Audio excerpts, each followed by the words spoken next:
Marriage proposals are incoming, or at least they should be. Most MeChicken is heavy or flat, but the sauce needs to sing. I mean, the name says it all, right? When this dish is done correctly, it's incredible. But sometimes when people cook it at home, they run into a few problems. The chicken's tough. Maybe the sauce doesn't quite come together correctly the way they want. And the frustrating part is it might have just come from a few steps that you missed.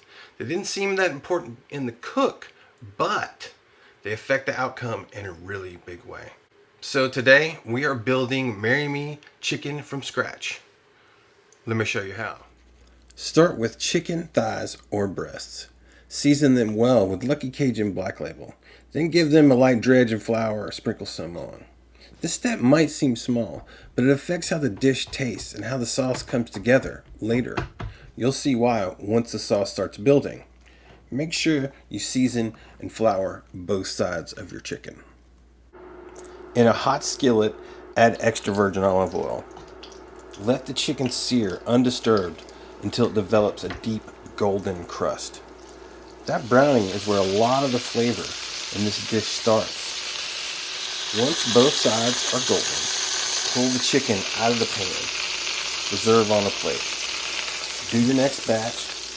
Repeat the process again. Leave everything in the skillet.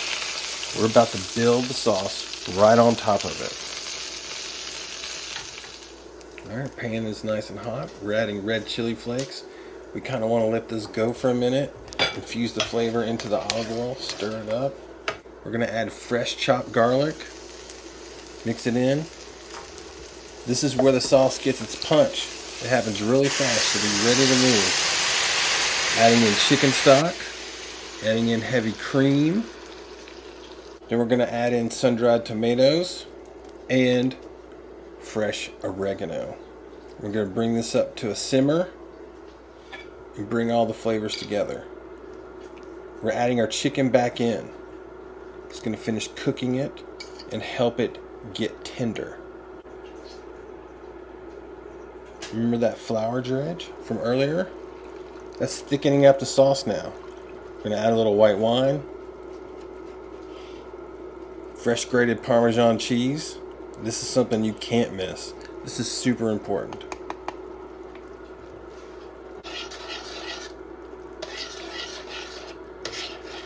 And everything's humming together. Cook it slow and low till the chicken is tender. It's thickened up. Make sure you're tasting this so you know what's going on. Add in your fresh basil. This is where the dish is finishing. We're going to stir that in, let it sit, leave it on low. Now we're going to make our polenta. A little truffle oil and some Parmesan cheese in there with some of our chicken stock that we made yesterday. Yeah, man, look at that. Simmering away, ready to go. You can use instant or traditional polenta, cooked in chicken stock. Just make sure you give yourself enough time to cook. Make sure it's nice and creamy. Add the truffle oil to give that earthy, aromatic flavors. Add in Parmesan for salt and richness. And make sure you serve this right away.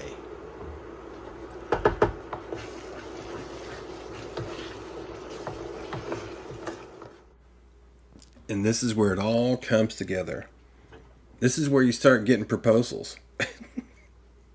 Now, if you got leftovers, which you probably won't, just make sure you reheat them slowly. The sauce thickens overnight, so you'll probably want to add a little milk or chicken stock when reheating. You could serve it over mashed potatoes.